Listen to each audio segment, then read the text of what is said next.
Salam Rahayu, selamat malam rekan-rekan, sahabat, sedulur. Kali ini perjalanan spiritual kita berada di situs Pager Ukir Watu Dukun di daerah Sampung, tepatnya di Desa Kunti. Di sini menurut cerita setempat merupakan peninggalan dari Empu Barada dan konon merupakan tempat penggemblengan dari Prabu Airlangga. Jadi di zaman Dharmawangsa Teguh. Pada saat itu Prabu Airlangga masih berumur 16 tahun. Ya. Beliau menikah dengan putri dari Dharmawangsa Teguh, yaitu Wawatan Madiun, yaitu Medang, Kerajaan Medang setelah Empu Sendok. Ya. Waktu menikah, itulah kerajaan Medang itu diserang dari Dharmawangsa Teguh, diserang dari kerajaan Sriwijaya dan Worawari, tentunya dari kerajaan Wengker juga. Habis tak tersisa, Prabu Airlangga melarikan diri untuk bertemu dengan Empu Barada yang ada di gunung di Wanagiri namanya. Kalau sekarang bilang Wonogiri, tapi Wanagiri yang ada di sini. Nah, setelah itu, disinilah awal mula Prabu Airlangga mendapatkan wahyu menjadi seorang raja, yang sehingga menjadi raja yang besar. Mari kita melihat ke dalam, kita menelusuri sejarah-sejarah yang ada di tempat ini. Mari.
Ini.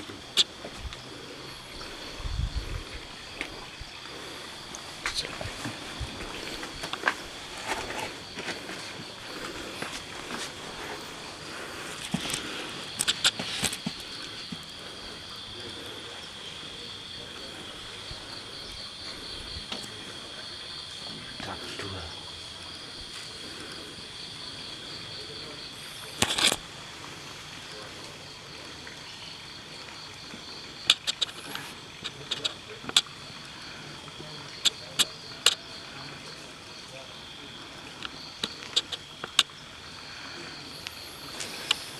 Oke, saat ini kita ada di trap kedua dari situs Pagar Ukir, yang mana ini merupakan sebuah tempat untuk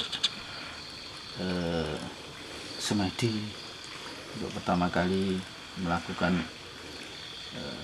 persemedian setelah dari persembahyangan dari bawah. Kita akan lanjut lagi, ada 5 titik di atas. Kita akan lanjut lagi ke atas untuk menelusuri 3 situs lagi yang ada di atas. Kita akan bercerita di atas. Oke, lanjut.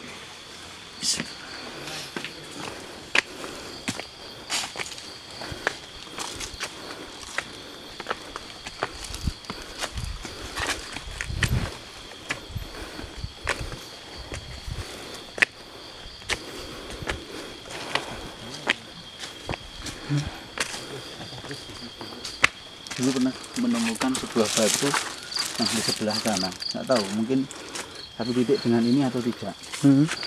Itu batunya panjang, ada cekungannya sejumlah 6, jadi bulat kayak batu dakon.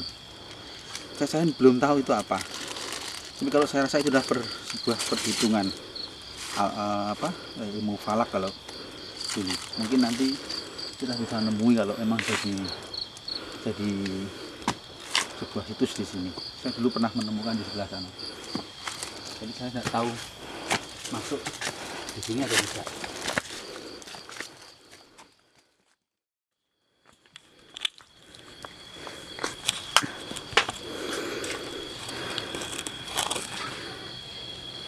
Nah, ini merupakan juga trap yang ketiga.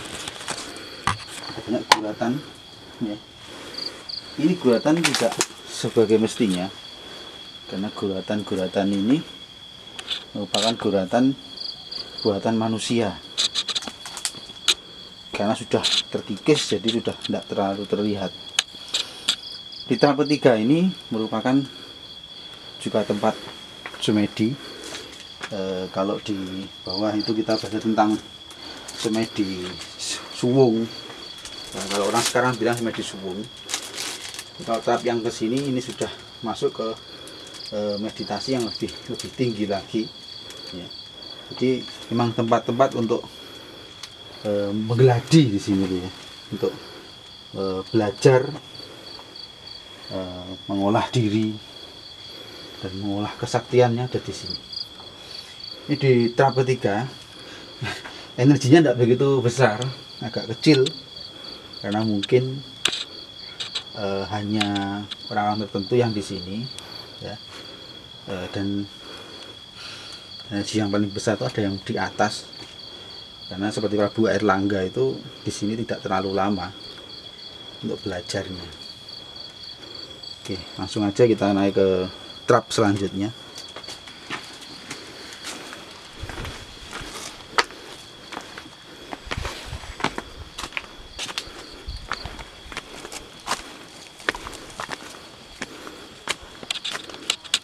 Saya 2 tahun yang lalu, setahun yang lalu lah ke sini, atau 2 tahun yang lalu ke sini itu belum bagus seperti ini jalannya. Itu saya harus cari-cari jalan sendiri. Nah, jadi jalannya masih belum kelihatan. Ini sekarang sudah banyak yang memperhatikan, jadi lumayan. Oke, saya coba mencari batu yang pernah saya temukan. Saya pernah lihat, bukan temukan sebenarnya, atau mungkin sudah diangkat di cungkup situ. Semoga ada di situ. Dulu jalannya sangat jelek dan tidak kelihatan, ya. Sekarang udah benar-benar kelihatan untuk jalan menuju ke atas. Sudah bagus sekarang ternyata. Nah, ini kita berada di trap 4 Mas ya. 1, 2, 3, 4. Nah, trap inilah trap kebijaksanaan. Ya, hampir sama dengan yang di bawah tadi. Banyak guratan-guratan. Terus guratan yang tidak semestinya. Ini tempatnya datar dulu ya. Jadi sini tempat untuk penggemblengan tentang kebijaksanaan, tentang tata negara. Maaf, yang di bawah itu tata negara, yang ini adalah tentang kebijaksanaan. Ilmu politiknya ada di bawah. Kalau ilmu kanuragannya ada di trap yang pertama. Trap ini tentang kebijaksanaan, tentang psikologi, kalau orang sekarang bilang, ya. Tidak banyak yang kita ketahui, tapi yang di sini lumayan energinya, lumayan besar juga daripada yang bawah tadi, ya. Ternyata batu yang saya cari tadi belum ada di sini, kemungkinan masih ada di tempatnya. Coba nanti akan saya cari dulu. Oke, ini batu yang pernah saya ketahui. Dulu masih rimbun, sekarang lewatnya sebelah sana. Saya ketahui. Nah, ini ada cekungan 1, 2, 3, 4, 5, 6, 7, 14 cekungan, dan ada tulisan-tulisan yang saya sendiri tidak tahu karena sudah tidak begitu kelihatan. Ini sama goresan-goresan. Ini saya yakin juga tulisan, mungkin maknanya saya juga tidak tahu ini apa. Tapi sempat 2 tahun yang lalu saya datang coba naik ke atas, saya tahu ini karena ditutup semak-semak. Dan semoga ini juga jadi diketahui oleh teman-teman yang merawat di sini, ya. Ini saya tidak tahu artinya apa, mungkin dari dinas purbakala yang lebih tahu tentang batu ini fungsinya apa. Kalau tulisannya jelas, ini tulisan yang susah sekali dibaca, tapi karena saking lamanya dan sudah terkikis oleh air, ya. Alhamdulillah ternyata masih ada di sini untuk batu yang ada. Semoga ada banyak yang diketahui orang. Oke, kita lanjut ke trap yang paling atas, ya, tetap tentang pembelajaran spiritual.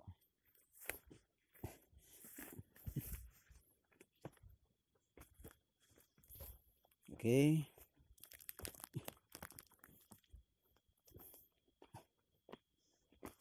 Lumayan ngos-ngosan meskipun tidak capek. Saya yakin banyak sekali peninggalan-peninggalan di sini yang belum terketahui, bahkan sejarahnya pun masih sangat susah untuk diungkapkan, ya. Sangat susah untuk diungkapkan tentang sejarah yang ada di sini. Masih misteri yang banyak diselimuti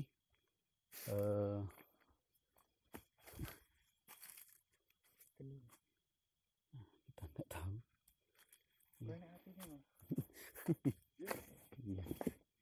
Ya, siapa tahu dapat ditangkap.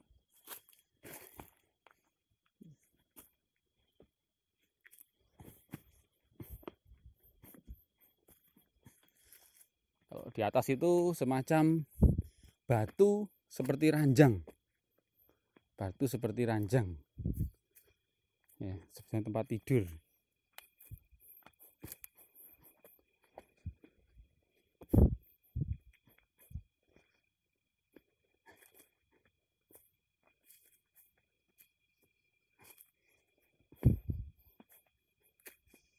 Karena keyakinan saya di sini tidak hanya 5 trap sebenarnya.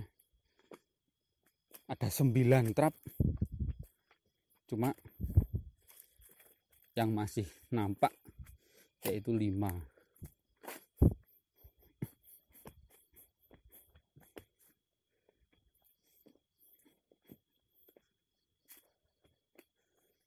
Si lumayan.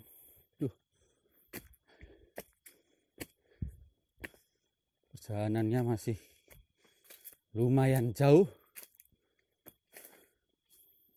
Nah, dari bawah sekitar 2 km untuk naik ke situs paling atas sendiri.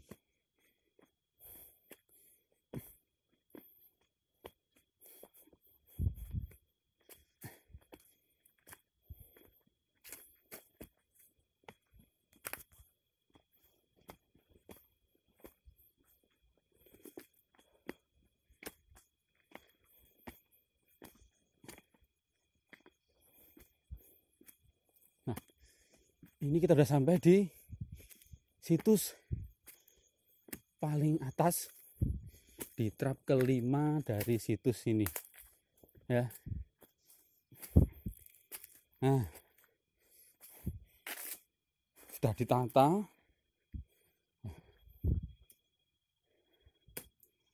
Situs yang sebenarnya adalah di sini.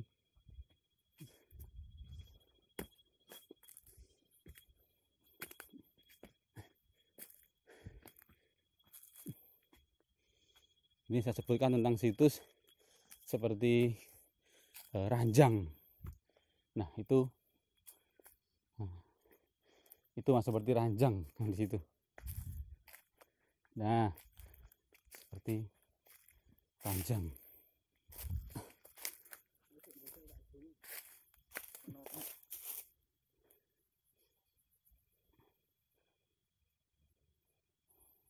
Ya, situs seperti ranjang. Batu ranjang kalau orang sini bilang.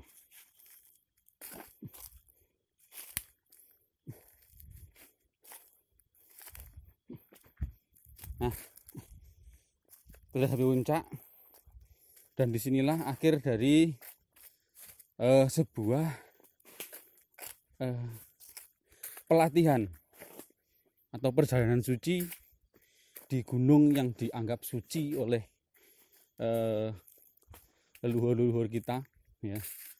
Karena mau tidak mau sebelah sana adalah gunung dari Wukir Mahendra atau Gunung Lawu, yang konon merupakan tempat kahyangan dari para dewa-dewa yang dipuja.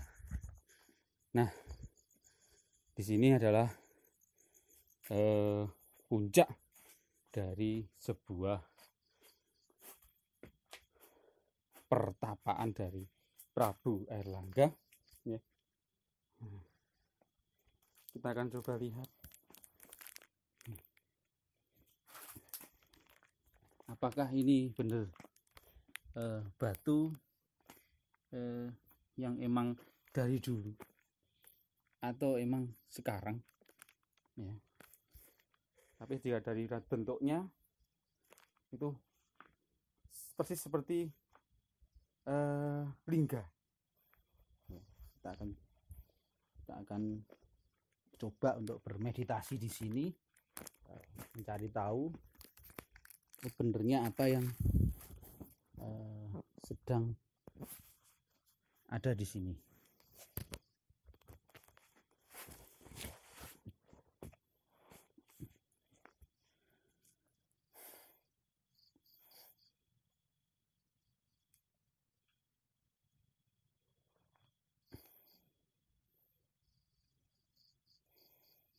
Om.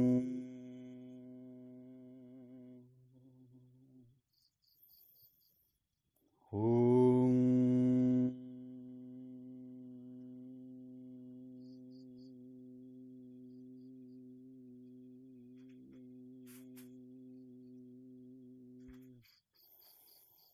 Om.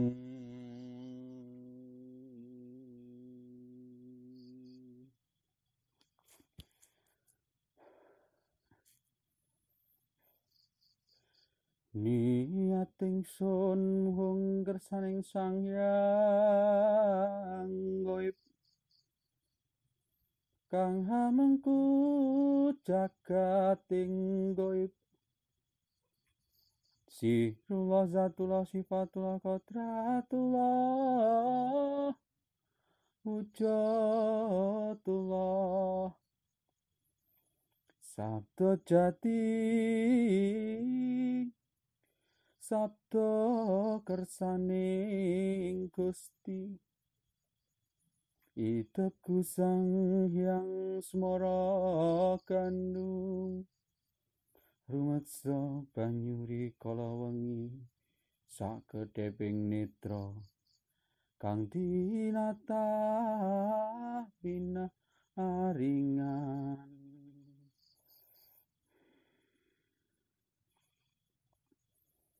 Om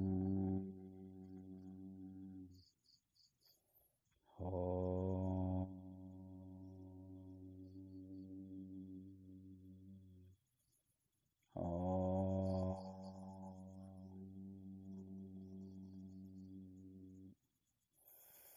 Hong wilah hengsil hyang kala merju ketuk sunu marap sunu madhep hyang kala merju ketuk ya maraja caramaya ya maranini ramaya ya siya cacaya siya ya miroda taramiya ya midosa sadamiya ya silaka palasya ya dayuda dayudaya ya si maha siya yaka marumura yaka kanibusa sapunika